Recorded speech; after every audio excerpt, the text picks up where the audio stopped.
First of all, let me begin by saying that I did not exactly choose this scripture today. I didn't look at all the possible scriptures we could preach on and think, what we need today is a biblical apocalypse. This scripture comes to us from the narrative lectionary. It just happens to be the text for today. But at the same time, how unusual is this opportunity to think, for once in our lives, this scripture does not feel so remote. Today, we hear these words and think, that sounds not that far away from the world we're living in today. And so my hope is that we will hear the words of Jesus in a particularly meaningful way today, that his words will have more relevance for us even than we would normally expect. Even though this word apocalypse sounds frightening, what the root of the word means is to unveil or to reveal, to show us what is already there. And there is a whole lot of unveiling going on in this text, and it starts with the Jewish temple. So the physical background to this scripture is the disciples are standing in front of the temple, and they are awestruck by how amazing and beautiful the building is. That's what they see.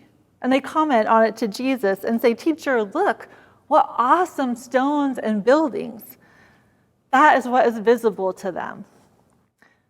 Jesus stands in the same place and looks at the same building, and that's not what he sees.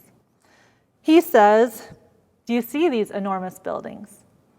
Not even one stone will be left here upon another. All will be demolished." And I can just imagine the look on the disciples' faces, the shock, the disbelief, the fear. How is this possible? How could this happen? And they asked Jesus, "When will these things happen?" In other words, when will we see this? When will we see the temple destroyed? And they ask him, what signs will there be to tell us that this is coming? These are the questions that drive the entire scripture, even though in typical Jesus fashion, it doesn't directly answer their questions. Instead, he chooses to continue to unveil, to reveal things that the disciples do not see. He warns them to watch out, that no one deceives them. He talks about wars, reports of wars, earthquakes, and famines. Bear in mind, these are all either naturally occurring events or human-caused events. Jesus is not revealing punishments from God. He's revealing suffering that lies ahead in ways that are familiar to us now, as much as they were familiar to the disciples then. I want you to pause a minute here to think about this question. In the last few weeks, what has been uncovered by the COVID-19 health crisis that was there all along that you didn't see? Could be either something positive or something negative.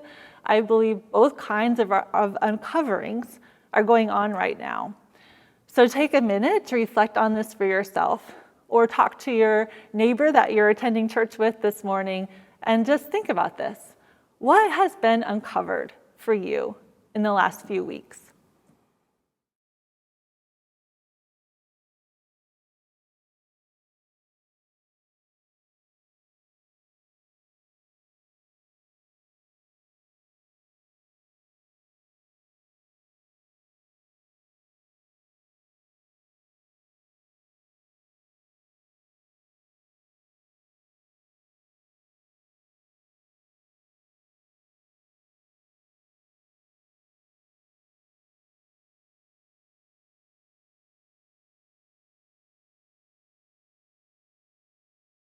I think all of us are seeing so much uncovering going on right now of things that were already there.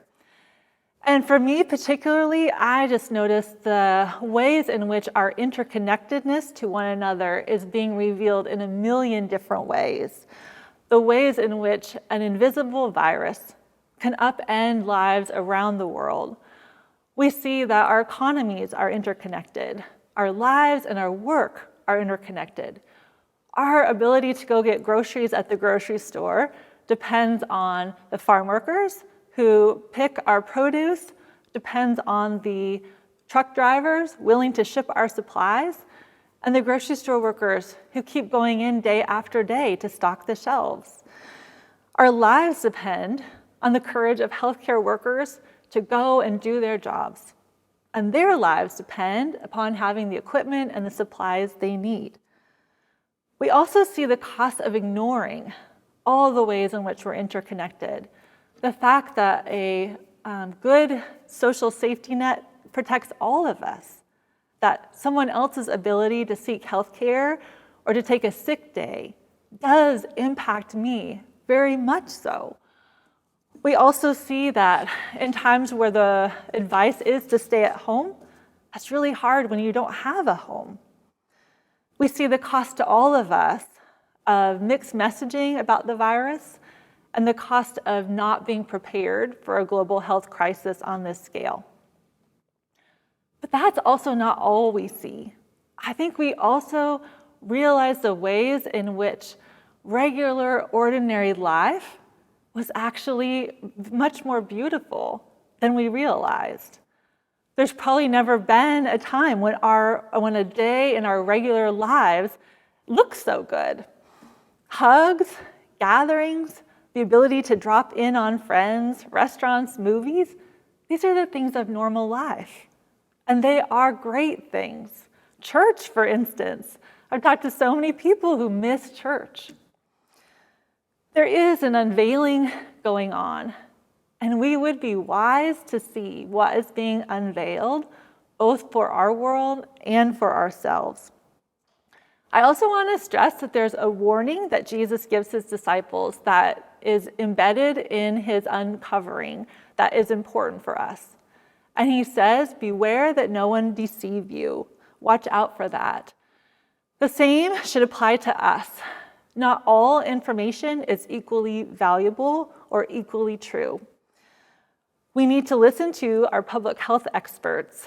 That means the World Health Organization, the Centers for Disease Control, Dr. Fauci, and our local public health. There are so many rumors out there about COVID-19 that are not true, that FEMA even has its own website to debunk those rumors. You can find it at www.fema.gov/coronavirus-virus-control. Please check your sources before you share information and trust that public health is doing everything in their power to keep us safe, because that is their job. Now, if we return to the text from Mark, what we find is that there are these glimmers of good news here in the second half. Jesus talks about the work that God is doing. And the first non-human or non-natural event he talks about is the sun and moon turning dark and the Son of Man coming with glory and power, and the angels sent to gather up all his people. The Son of Man is the way in which Jesus usually referred to himself.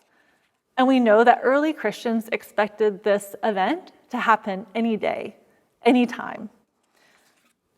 Now Christians believe that God's love is absolutely at work to redeem all lives, to redeem the life of our world.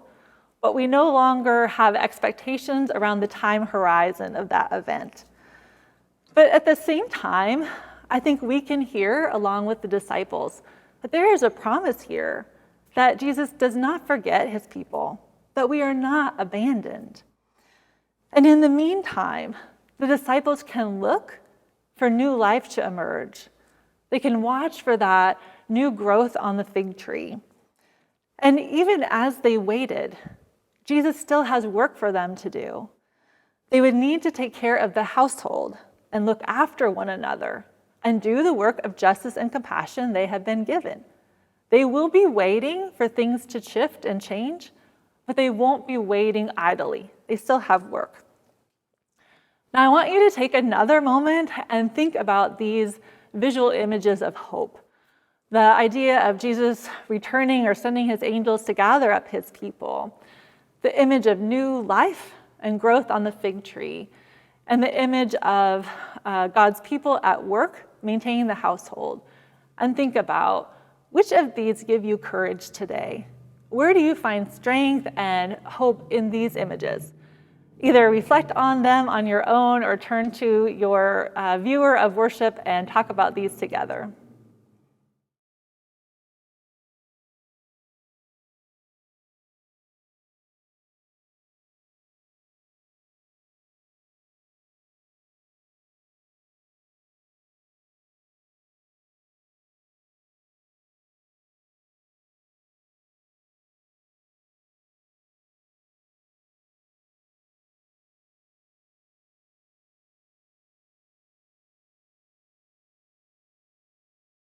As I think about these images of hope, what I take away from them is the sorting out of what is my work to do and what is work that belongs to God.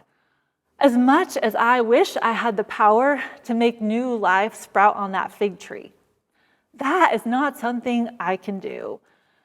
I can worry about when this health crisis will be over, but that does not actually speed up the timeline. I can read internet news for 12 hours straight, and that does not get us any closer to a vaccine or something else that will help us. Instead, I know that I have to let go of these things. They are just not in my control. But as I look around, I see God's love motivating all of us to take care of our interconnected, interwoven, shared household. Doctors and nurses, grocery store workers, truck drivers, researchers, and scientists are all literally working to save the household right now. They are doing everything possible to do that work. And the rest of us are doing our work by staying home to limit the number of transmissions going forward. And I also see people who are staying home taking care of the emotional health of the household. There have never been as many people feeling isolated and alone and anxious. Reaching out to one another, we can tend to each other's emotional health as other people tend to their physical health. I encourage you to think about what work God has asked you to do. What is the work God has put in your hands? And do that work. God asks it of us. And at the same time, step back from the things that you cannot do, that are not in your power to do, and release those into God's care and keeping. God is capable of holding all those other things. This crisis is going to come to an end. That fig tree is absolutely going to bloom. And in this in-between time that may feel like apocalypse, so many things are being unveiled and uncovered that are actually helpful for us to see.